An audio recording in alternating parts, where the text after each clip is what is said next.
Hello, everyone. Yeah. So we're live.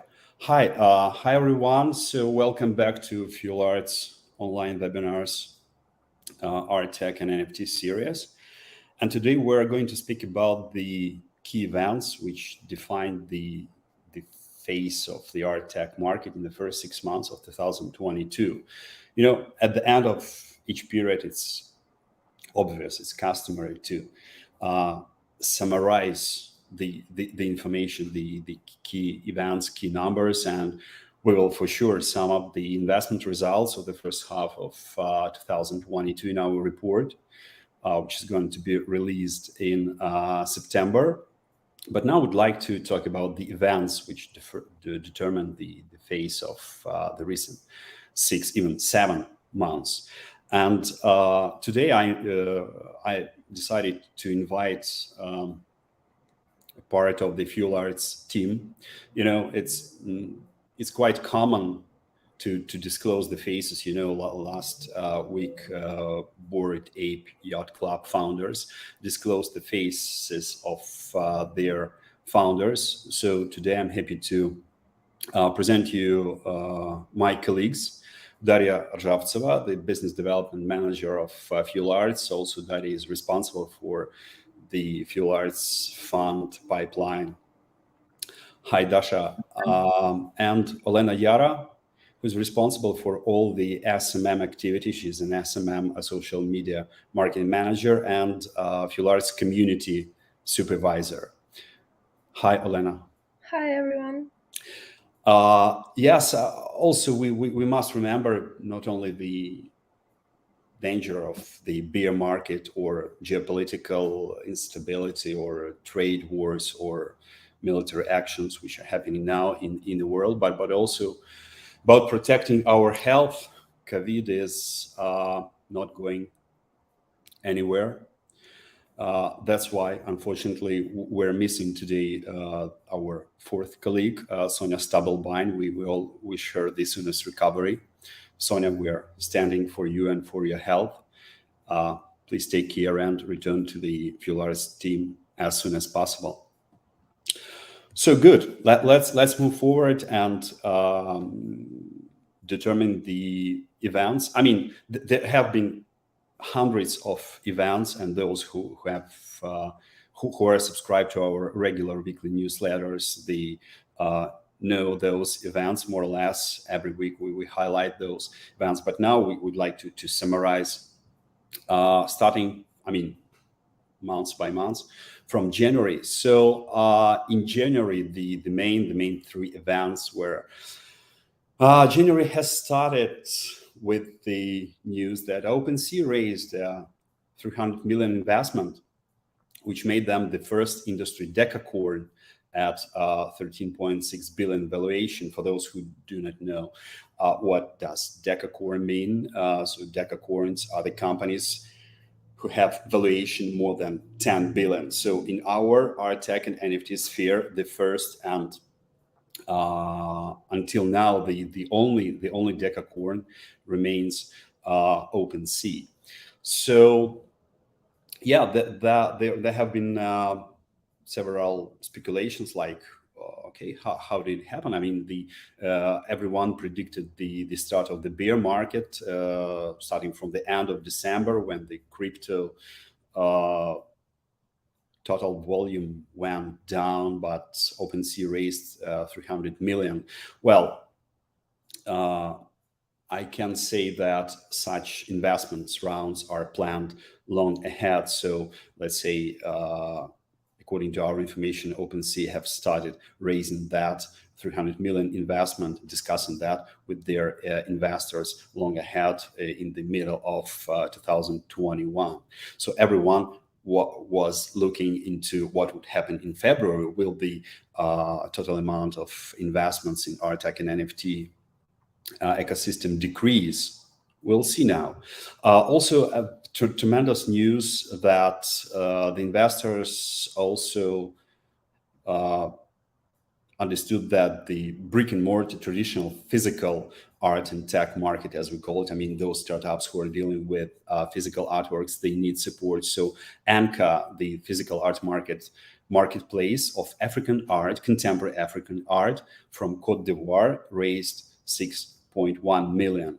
And until now, it's the top investment in the physical art marketplace in first half of 2022. So, and the third inspiring news, there have been a lot of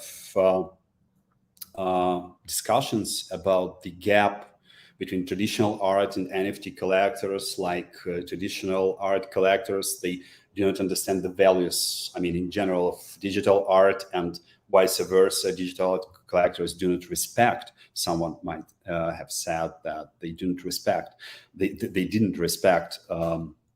traditional artists because they hadn't created any crypto manifesto or spread the ideas of decentralization or transborderness.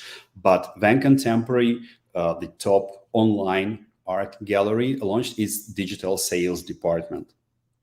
And what's more important, they haven't started working with digital artists, but they started implementing physical art into digital, into NFTs. And we believe that soon we'll have a representative of digital sales department of Van Contemporary at one of our webinars. So the distance, the gap between traditional art and NFT collectors became shrinking and shrinking again. So yeah, let's jump to February, and here I would ask, I would need the help of my colleagues to comment on some news if they have determined their favorite news, which show the market in the best way. So the LuxRare platform launched in early January 2022. Within a month, showed 2.25 billion in monthly sales. Well, that was tremendous world record at the time, because any of the most successful online platforms like SuperRare or OpenSea or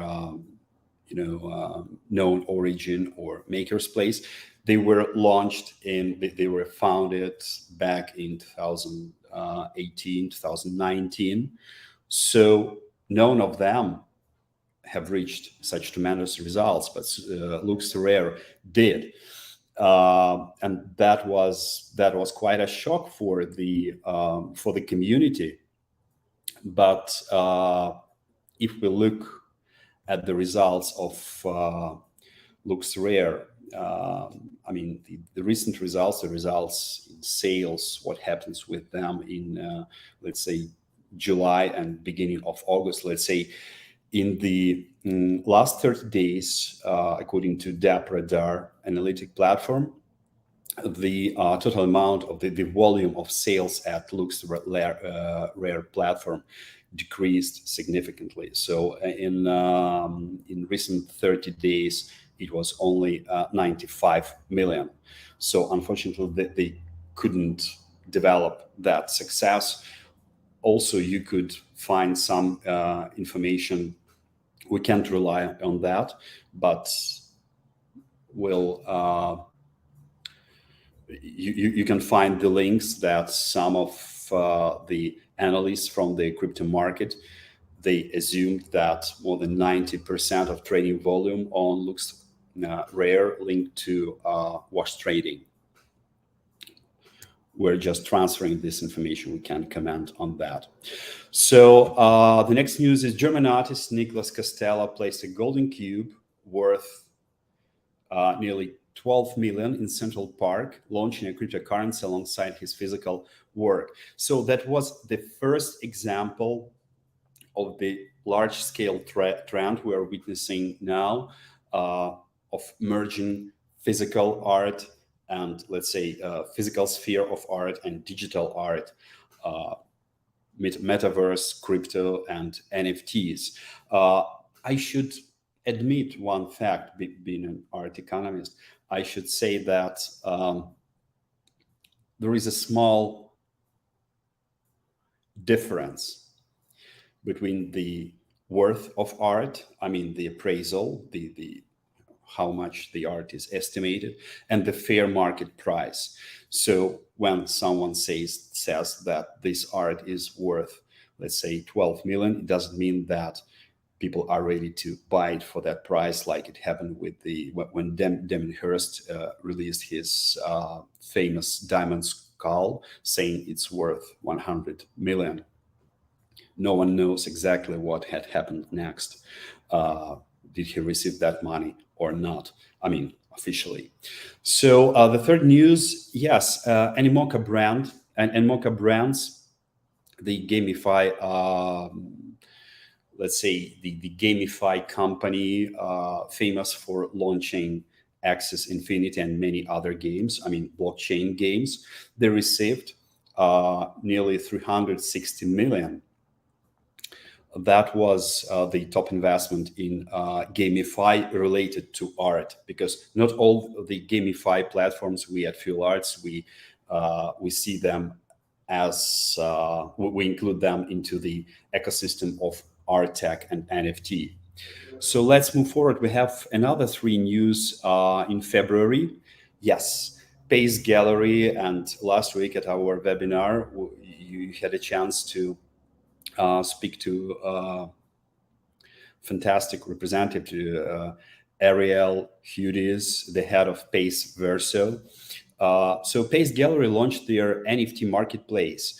Why is it important? Because one of the top brick and mortar galleries, because When Contemporary is an online gallery from the very beginning, and now brick and mortar gallery who has its own premises, they also launched their NFT marketplace, started working with NFT and digital artists. Yeah, and unfortunately, February was marked by a very tragic event, which is also happening now. So war in Ukraine and all that geopolitical instability provoked the decline of traditional and crypto markets. The real decline, which was, I mean, many people thought that it would happen in December, then in January, then in February, but that was, let's say, the trigger. That was the trigger, the war in Ukraine. Dear Dasha and Olena, do you have the news that you would like to comment on regarding February? Yeah, I'm Ukrainian, so I wanted to comment on the last one. And a lot of crypto assets on the first day of Russian invasion of Ukraine lost in their value up to 10%. But I've been meaning to tell that NFTs have showed their unknown before potential. For example, NFT of Ukrainian flag raised $6.75 million of dollars, and if you guys know this meme, Coffin Dance, it also raised 1 million, and total donations in crypto that Ukraine received was like $64 million, and also they've been donating some NFTs such as CryptoPunks. Ukrainian government also created Meta History Museum to raise funds and remember. So we can see that NFTs and crypto market provided ways to donate as well as raise money on such purposes. And I guess we have never seen before how powerful these tools can be. Yeah, I agree with you. Being a Ukrainian as well, I understand you maybe as anyone else. But as we know, we all stand for Ukraine, so we can't separate people regarding their nationalities according, I mean, to their attitude towards Ukraine. So we all stand for peace.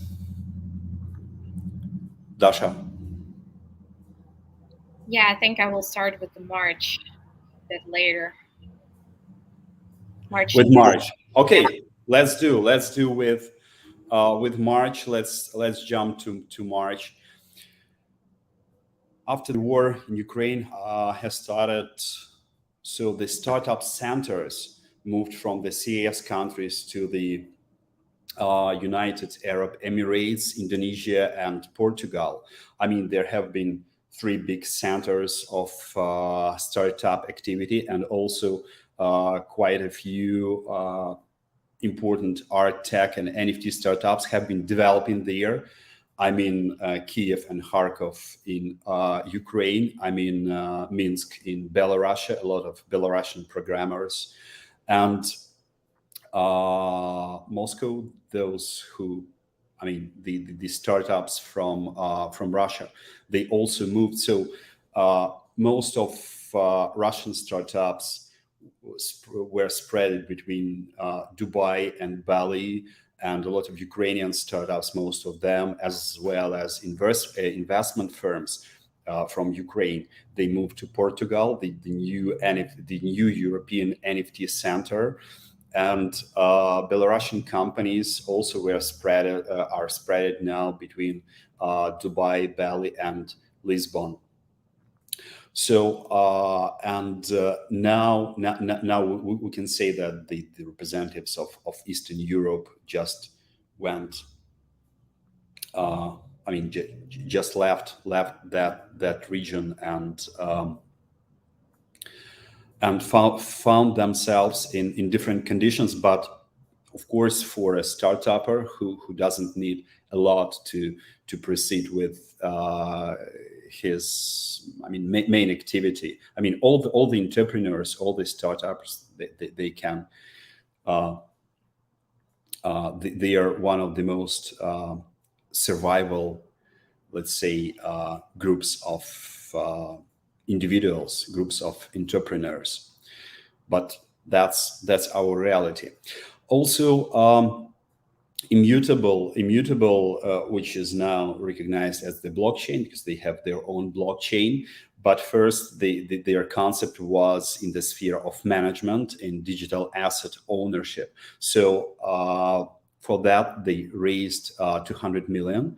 And I also wanted to meet the Australia and Oceania region, namely Australia, Sydney, and Melbourne, which have a lot of startups, Immutable, also Ethereum, and others who develop really cool NFT startups, NFT platforms, and mostly that's interesting in the digital asset ownership sphere and management. Let's say, what are you doing with the asset, with the NFT, between the sales, between buying and selling it. So all that asset ownership, digital rights ownership, licensing.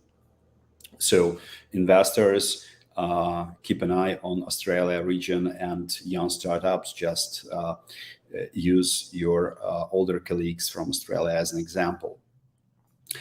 And yes, in March we had the first major M&A. M&A means mergers and acquisitions event, when Yuga Labs acquired the rights to CryptoPunks. I mean, Yuga Labs, the founders of Bored Ape Yacht Club, they acquired the rights to CryptoPunks from Lavra Labs. So one labs purchased the rights from another labs. There also have been several speculations and rumors that was a merge, that was an acquisition, that was a sale. But we know the truth, but we can't disclose it. Let's say, but we have the first time when one major brand, one major NFT brand acquires another major NFT brand. The last one, the previous big M&A event before that, in May 2022, it happened in 2019 when Gemini purchased Nifty Gateway. In the epicenter of the crypto winter 3 years ago, Gemini, the famous crypto strategist, the Winklevoss twins, they purchased Nifty Gateway. So that's how the let's say the M&A events started, and you'll see much more in the next months. We'll also talk about it. So after that, Yuga Labs said that they raised 450 million at a 4 billion valuation. Yeah, they haven't become a decacorn yet, so they are not valuated more than 10 billion, but 4 billion valuation. And according to Crunchbase, that 404 million was the first investment into them. The question which rises, how did they create that collection? I mean, which money did they use before, if that was their first investment, official investment? The answer is in the word official. Of course, you know that in the startup world, there are a lot of unofficial investments, there are a lot of angel checks, and of course, let's say 80% of the startuppers, they are bootstrapping, so they're using their own funds to set up the company and to show the traction, which ensures investors, the next investors, that they can deploy money into them, so that they show how they can work with their own money. So that was Yuga Labs' path. Yeah, and until now, it's a new record among investments in ArtTech and NFT startups. Yes, and of course, in the end of March, we at Fuelarts released our first startup investment report. Now we have almost 10 reports, which are, let's say, which are discovering slices of that big pie of the ArtTech and NFT market. But we just occupied the niche of investments, direct investments in startups. And yeah, in less than, it's now August 18. I believe that before September 18, we'll release our the next edition, half one of 2022. So, what about March? Which news would you like to comment? Yeah, probably I will start. It's about M&A event with Yuga Labs and CryptoPunks. I think it's very interesting to mention that with this announcement, Yuga Labs signaled that Key will be given full commercial rights of the NFTs to the individual holders, which was not like this previously. So they're won't be transferring the full copyright, but it's a step further than Larva Labs ever went, and something really what owners had long desired.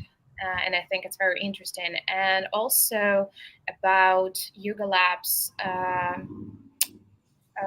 round that we have talked previously about Animoca Brands. They also was one of the investors with this round, and the main investor is Andreessen Horowitz from this round. Yes, thank you. That's a very important addition.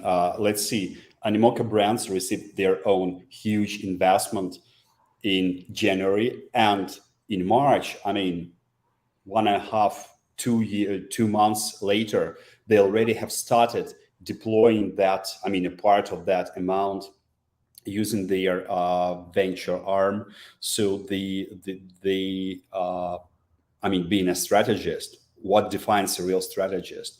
That when a strategist receives its own investments, he reinvests it into the most, let's say, trendy, successful startups. I mean, the future unicorns, the future leaders of the industry.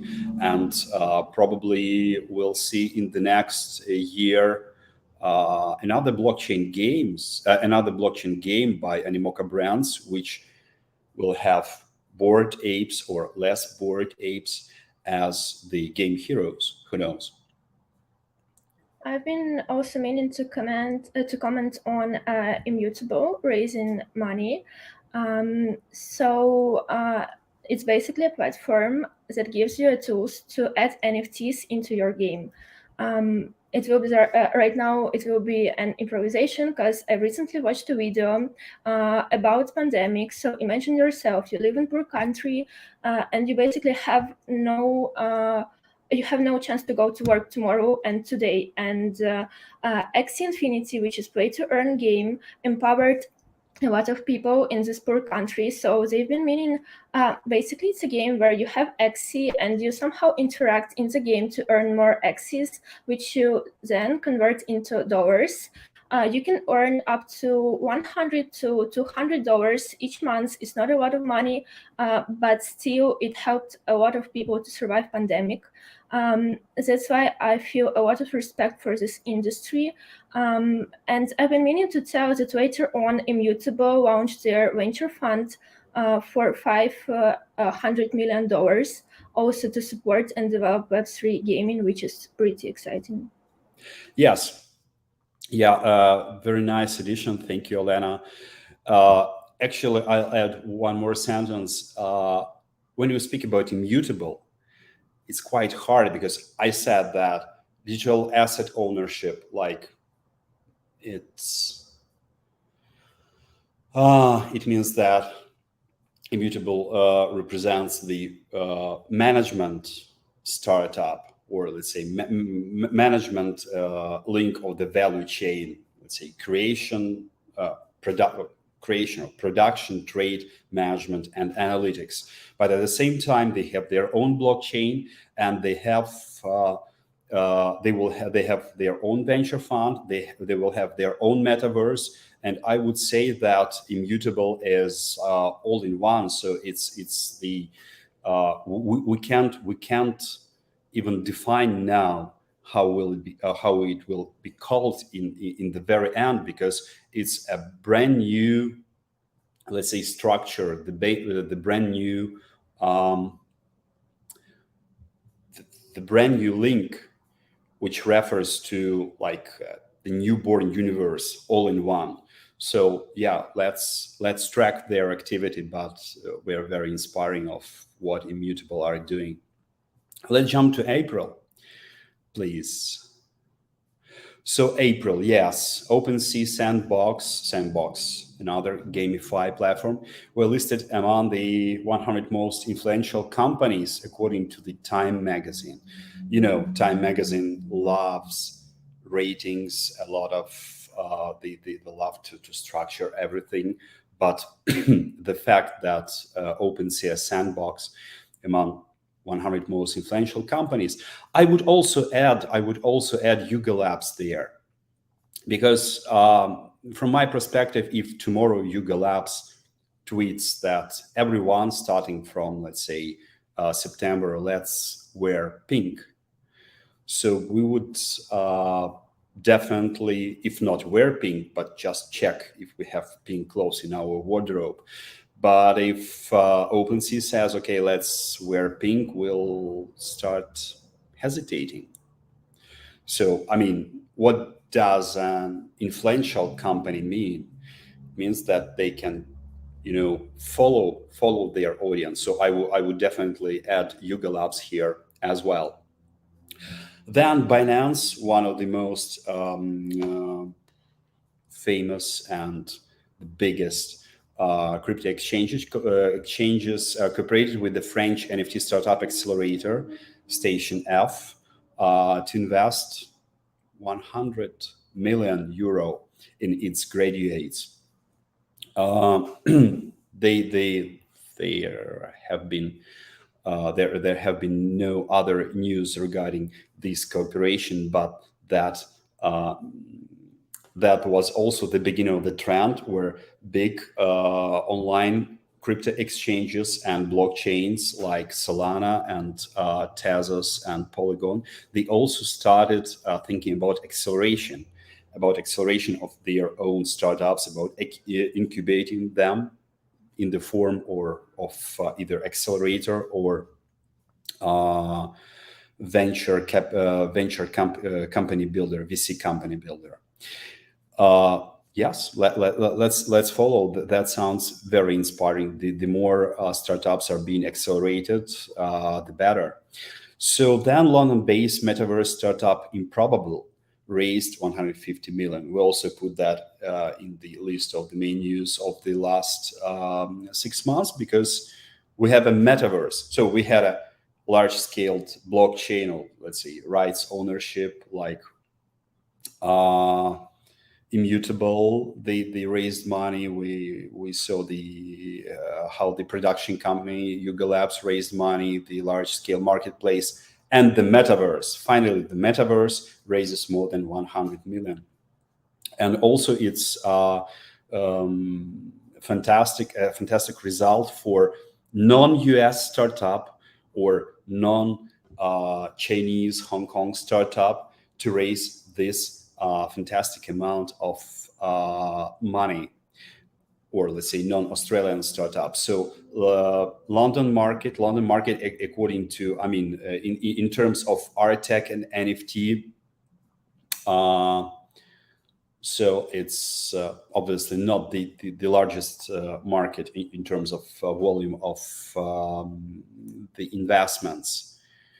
Of course, London is one of the top capitals of the physical art trade.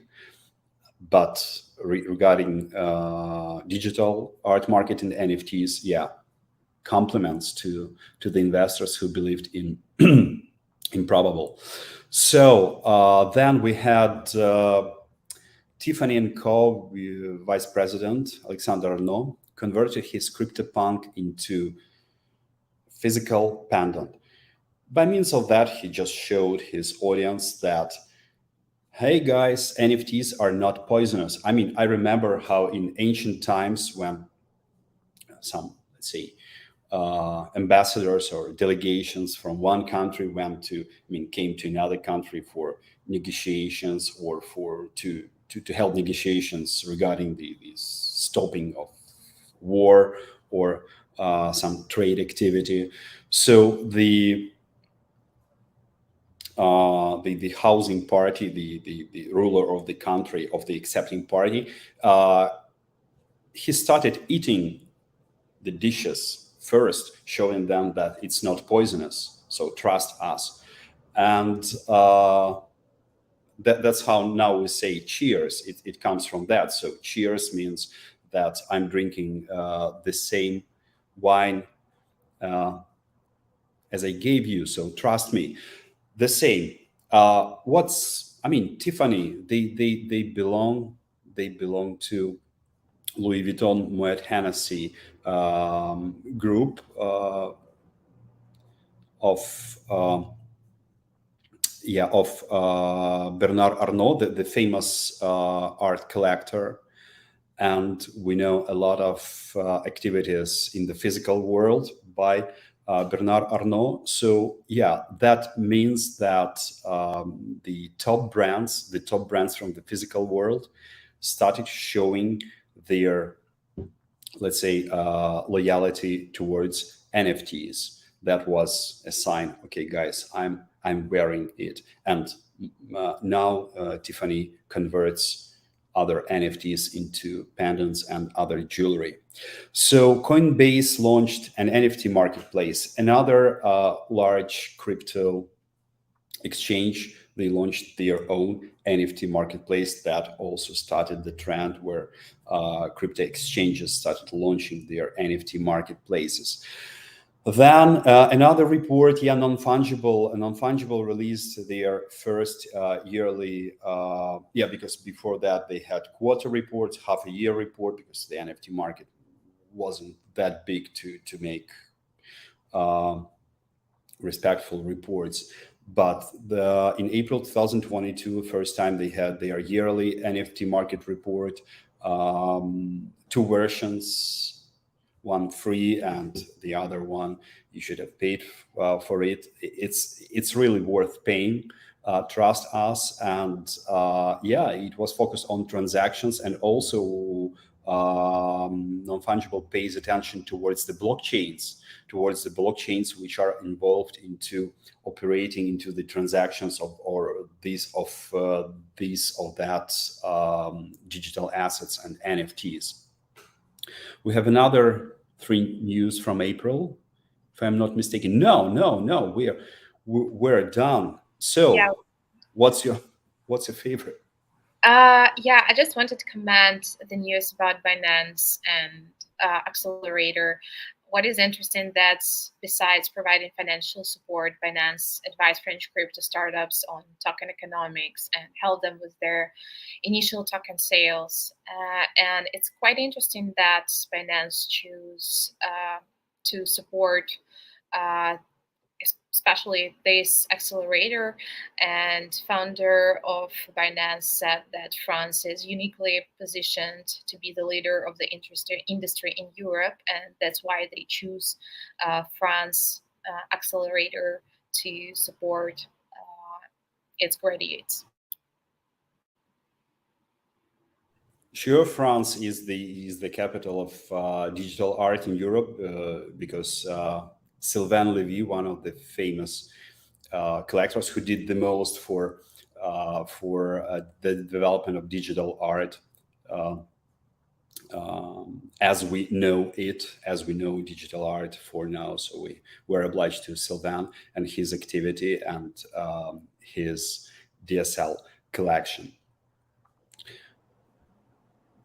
I've been meaning also to comment on Coinbase launching its marketplace.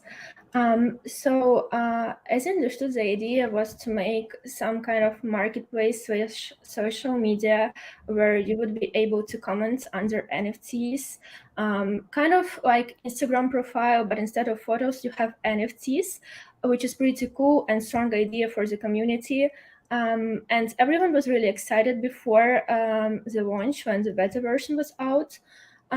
But I feel like it was like the failure of the year. I don't mean to be rude, but it was like losing their users each day. And I'm not sure how to explain this, but I feel like NFT marketplace segment is just overflooded by different startups claiming that they are also NFT marketplace. And yeah, that's probably it.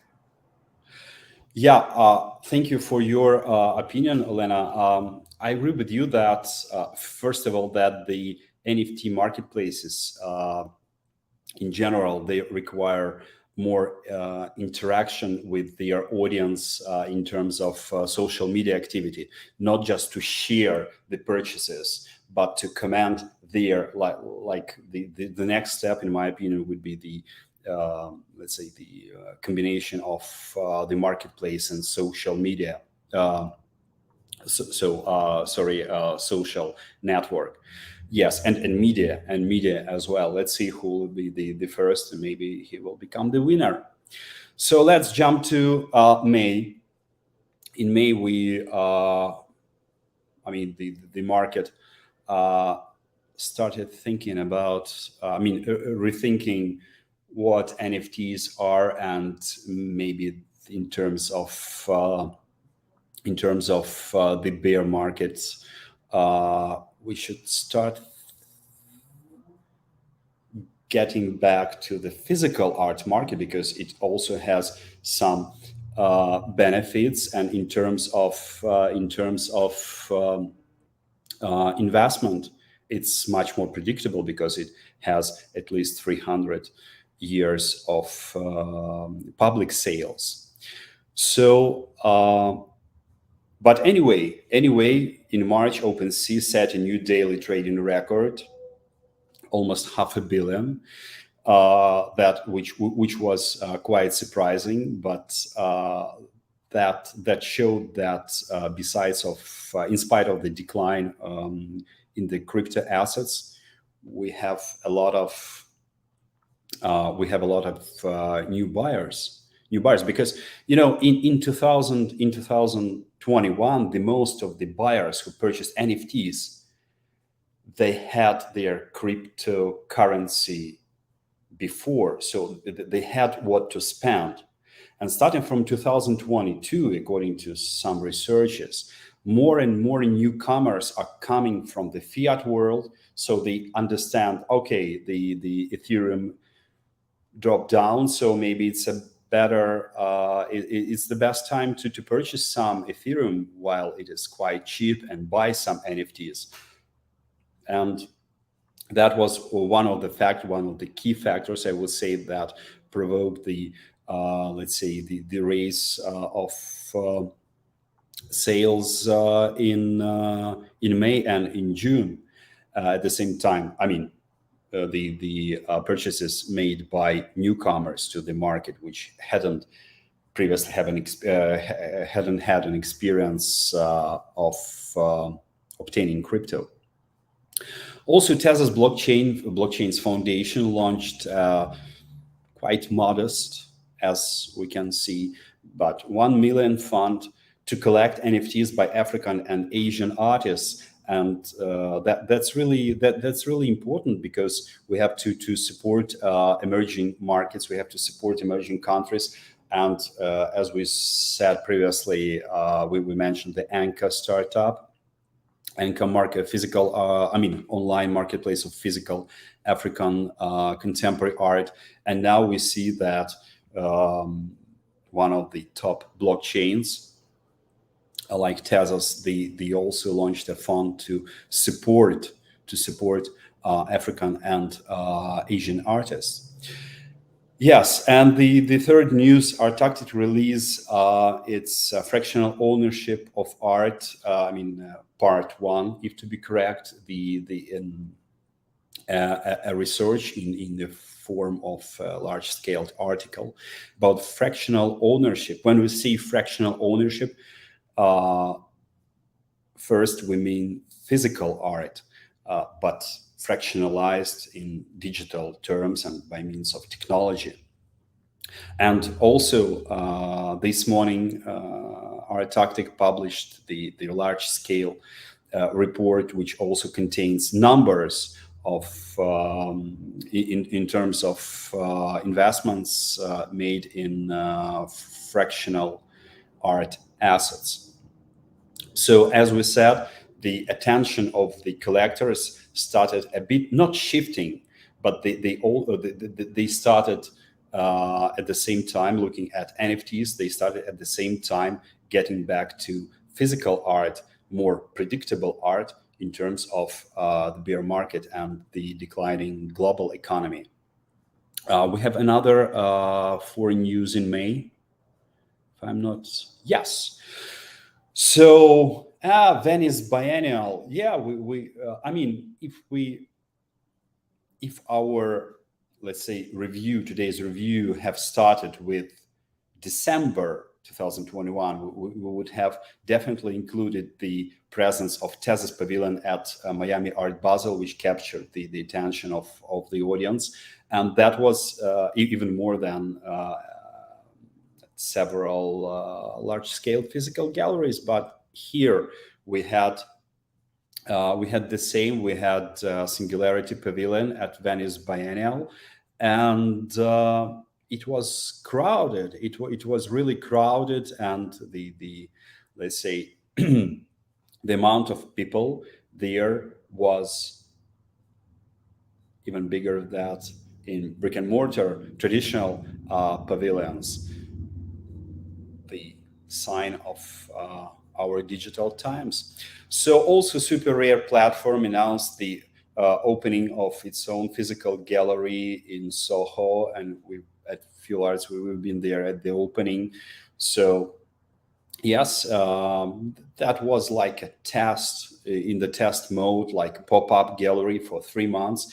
We still don't know if Super Rare continues that experience, but the digital art collectors received the possibility to see each other for the first time in real life, and along with the artworks in that gallery, you can purchase hoodies, caps, even no, I won't tell you what even, but yeah, those who were at the opening, they know what also they could purchase.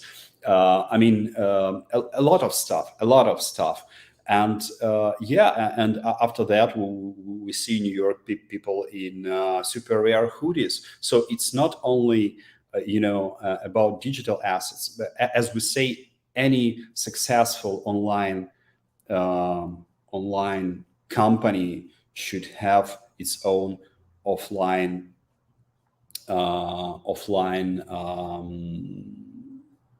platform, its own let's say offline event.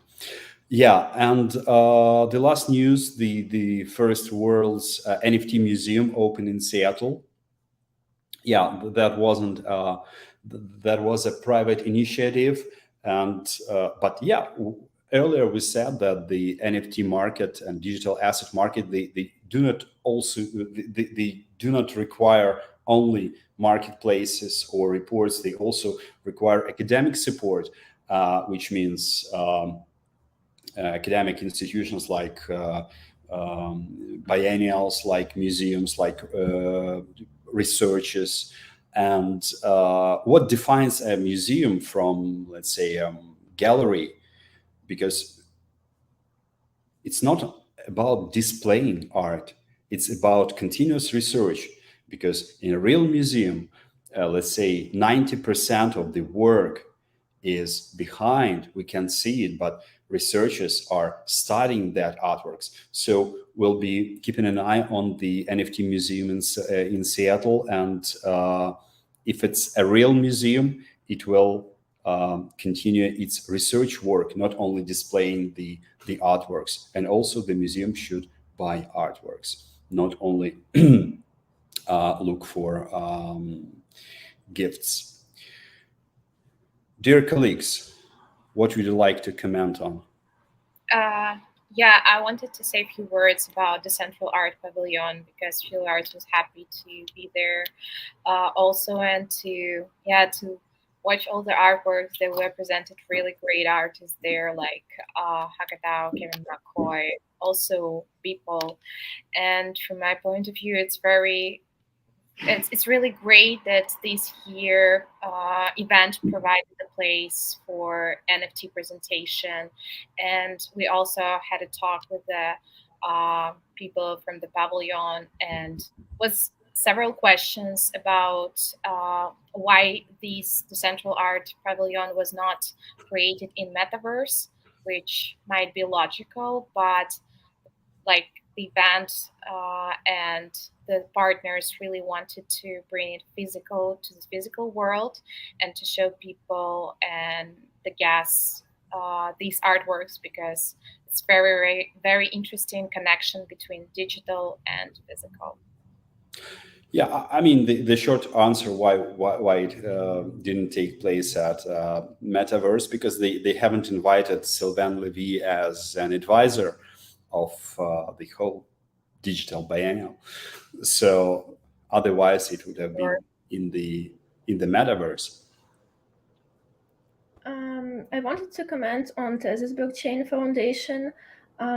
So basically, it's 1 million possibility for artists to create art NFT, not like separate together on its platform. So the idea that I love about it is that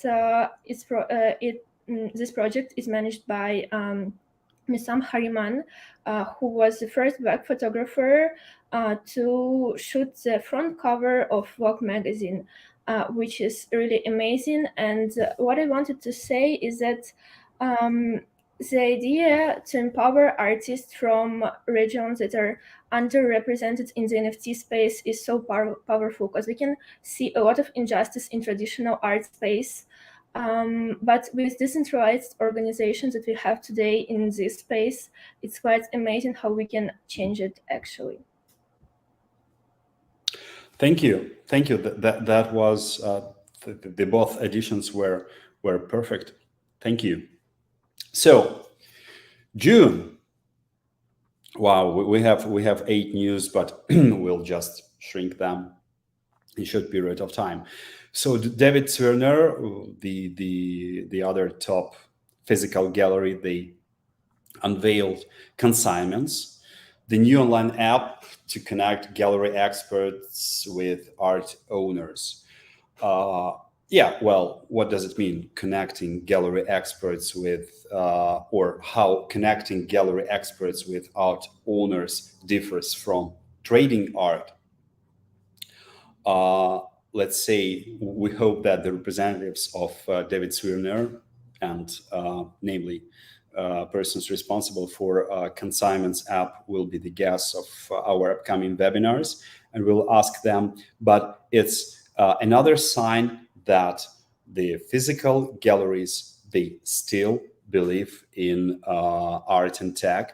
And it's not only about NFTs. Not all of them are, let's say, opening their NFT marketplaces, but they don't forget about, let's say, the importance of tech, of mobile versions of their services. So it's a new connection. It's, let's say, a new way, a new level of services delivery towards the customer. Because for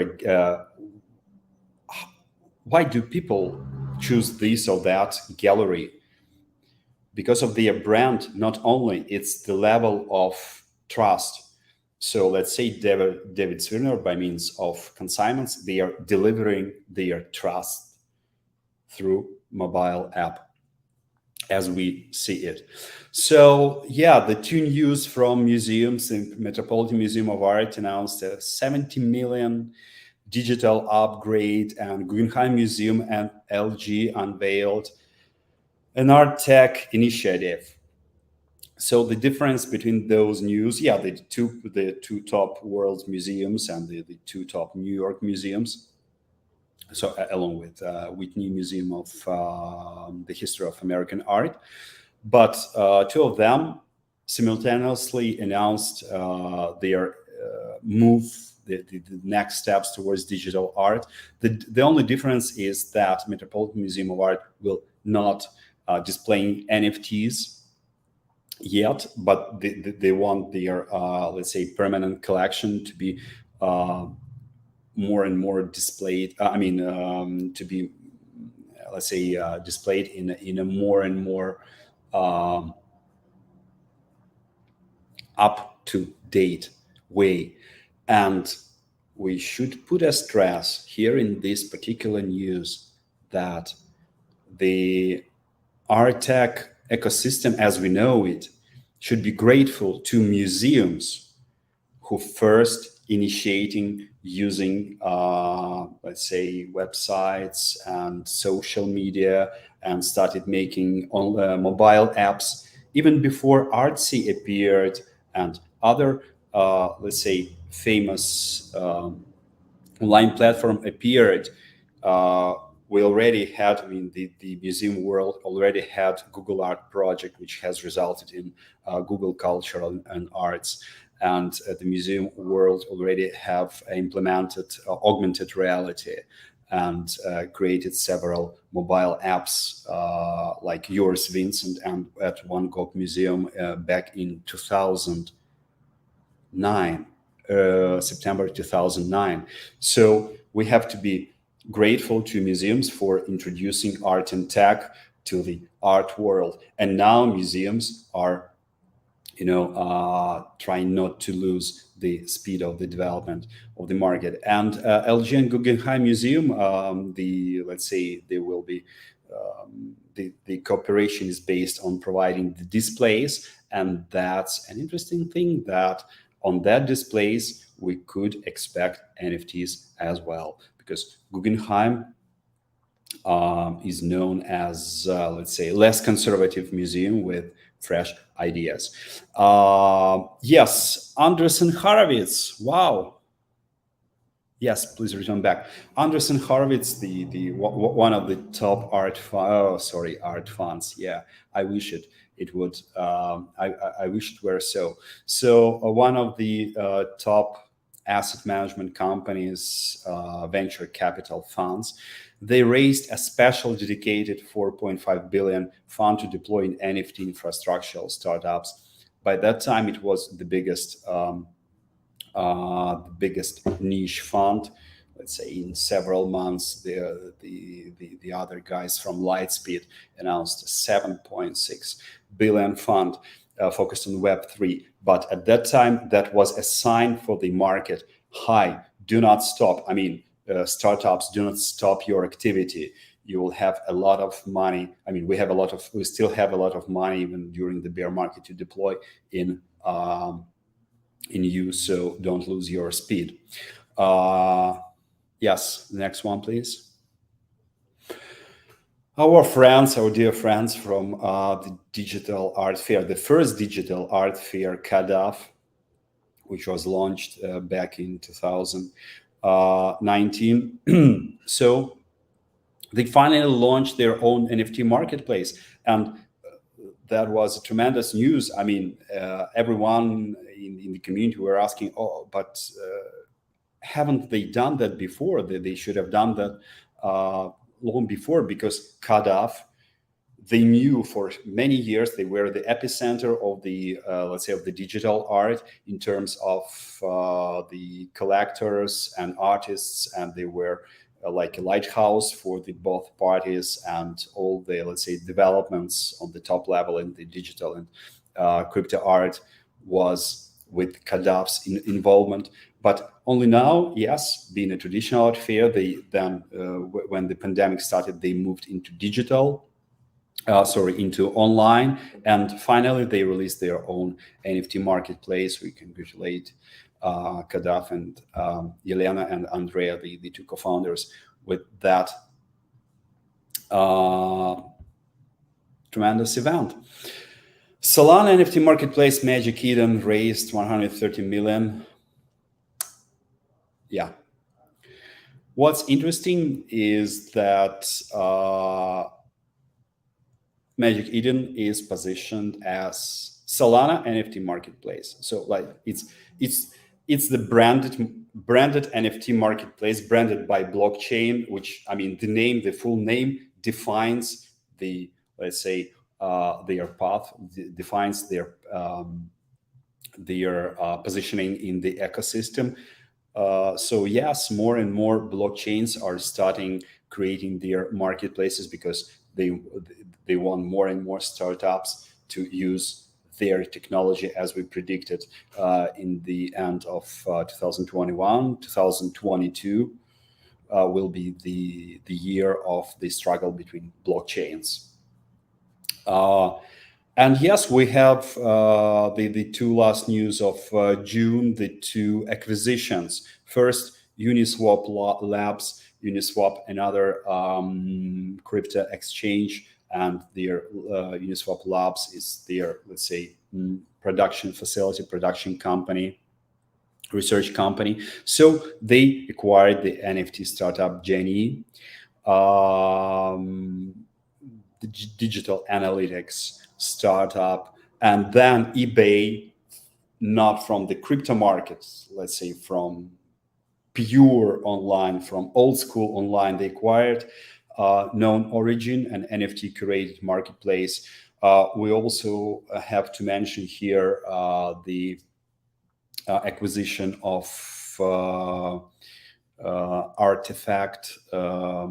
Artifact by Nike. I mean, the famous footwear brand acquired the startup which create digital fashion. So we also consider 2022 as a year of mergers and acquisitions, especially on the bear market, where a lot of companies, they experience. I really believe that all that acquisitions were made with mutual benefits towards the acquired companies and towards the current owners. But on the bear market, it's a bit easier to merge with the other partners because everyone needs support. But yeah, that's our reality. And what about June? Which of the news inspires you the most, colleagues? I just wanted to add about Guggenheim Museum and their ArtTech initiative that actually they will work with the artists and they will choose one artist every year for, how they say, groundbreaking achievements in technology-based art. And the prize will be $100,000 for the artists.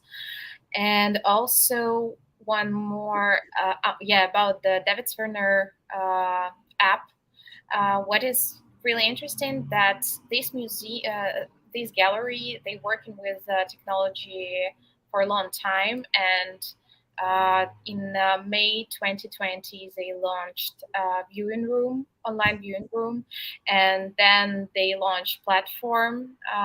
In like a year ago they launched the platform, click to buy online marketplace, and this year they launched consignments. So it's very interesting to see what will be next, and I think it's a very good way to implement technologies. Yes, a short comment, a short addition. Yeah, we see that the strategy of Gagosian, another top gallery, was to hire the former CEO of Artsy. So the strategy of Heuser and Wirth was to acquire the startup from San Francisco, Art Labs, which created their metaverse, the metaverse virtual reality version of their gallery. And the strategy of David Zwirner was to create a small, let's say, incubator, like in-house incubator for developing their own apps inside their gallery.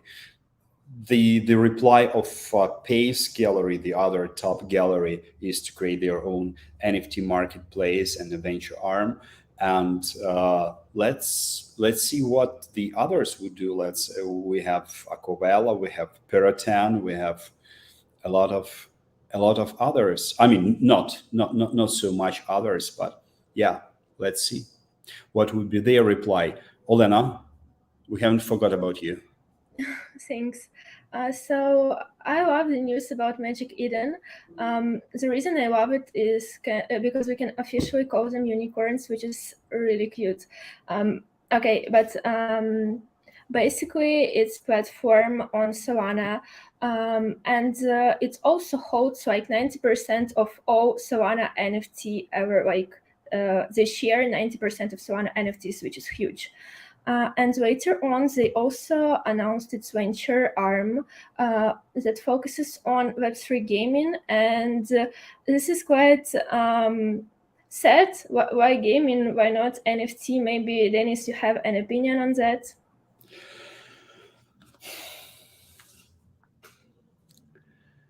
Let's define the opinion that I can share publicly and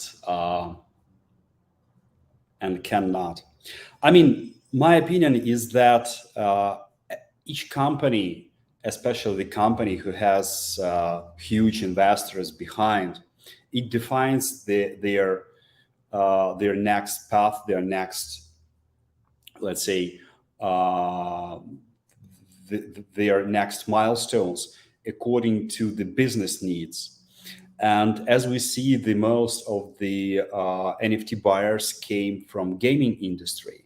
That's why the gaming industry is like a mine, like an endless mine of the newcomers to, I mean, the future adherents of NFTs and digital assets. That's why I think that's naturally that they decided to follow that path, to discover GameFi, to mine as much new customers for their NFT platforms from gaming industry, because a lot of crypto millennials and Gen Zs are still there. Also, the second part of my answer, I believe we are still in time, but you know, the difference and the we can hardly find the border between art GameFi and let's say metaverse and NFT and digital art now, because it's the new task for, let's say, it's a new task for the researchers to find, let's say, to define the new forms of cultural activity of the new audience, and as well as the new companies. Like with Immutable, we can't define this company. We traditionally think that it belongs to management link of the value chain, but let's say it's all in one. That's why the border between gaming industry, which also invites professional artists more and more, and today there were news that they also invited Gordon Ramsay from the food industry. So that's a new step. But they invited professional artists to create the cartoon version of Gordon Ramsay. So now we have in the NFT industry not only invaders from fashion, from cinema, music, or sorry, and gaming, and also from food industry. Why not? Why not? If it brings new workplaces for professional artists, it also could be considered art and tech in that means. So yes, the second answer, I mean, to put it short, is the borders are disappearing between gamify and art. So, and yes, we couldn't, I mean, as soon as we have our conversation on the 18th of August, we couldn't miss the top events of July. So top 3 events of July, shortly, yes, Christie's, finally Christie's, the top, one of the top auction houses, announced the appearance of their venture arm or investment art to deploy in ArtTech and NFT startups, which are with more and more frequency are called Web3. So it will be called Christie's Ventures, and we'll be happy to have the interview of Devang Thakkar, the head of Christie's Ventures, in our upcoming report to be published in September. So yes, Christie's, brick and mortar auction houses, also things, I mean, brick and mortar strategists, not a crypto exchange, not a blockchain, neither neither online gallery nor physical gallery already involved into art and tech, but in brick and mortar auction houses, large scale strategist creates its own venture fund. That's a very important sign for the development of the industry. The next one, Gucci and Super Rare launched a new NFT platform, World Art Space.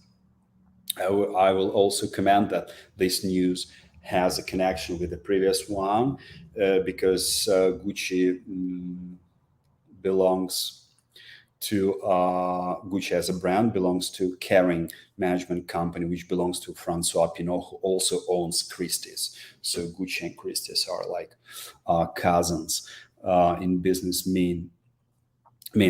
But yes, yeah, the let's say cooperation between Gucci and Super Rare, yeah, and a new NFT platform, cool. And also following the success of Super Rare physical gallery, Solana decided to open its retail store and so-called embassy in New York in Hudson Yards, if to be correct. Well, we've also been there, and okay, when it's the Super Rare gallery, I mean the gallery, obviously we know from their beginning what will it showcase. Art and okay, hoodies. But what about Solana? Yeah, hoodies as well, and glasses, and even sneakers, Solana sneakers. So yeah, next time we visit the Solana retail store, and maybe the Tezos and Polygon retail stores will also appear. So we see more and more merges between the physical and digital world in the first 6 or even 7 months. So that will be one of the trends which will determine the next 6 months, along with the refocusing the attention. I mean, adding physical art. I mean, yeah, refocusing attention towards rethinking the benefits of physical art in terms of art investment and fractional ownership in particular, and also mergers and acquisitions by big strategists, small startups, and even later stage startups. Yeah, more and more, let's say, cooperations between physical and digital, and of course, collaborations with brands and NFT digital artists in order to either to propose their physical products to the NFT community, or to show their existing community that digital assets can be released, can be issued in the physical mode, like Tiffany and Co did with their CryptoPunk pendants. We have a question. We have a question from Streaming Museum, our our frequent guest. So, what are your thoughts about the potential of Cardano as a platform for art NFTs, considering its proof of stake with low environmental impact and slow and steady development? Well, yeah. So let's start. First of all, thank you for this question. I believe that unfortunately, the issues connected with environmental impact and aspects, they mean they are less valuable to the, let's say, audience in total than the issues of, let's say,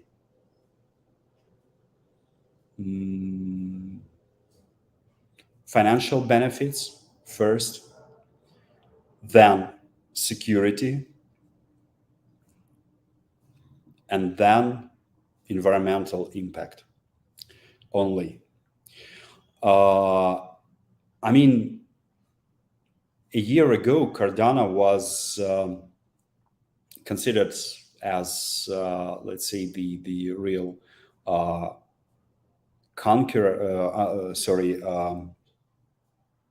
real rival towards Ethereum, and but then Polygon appeared, then Polkadot appeared, and Solana appeared, and they already started moving towards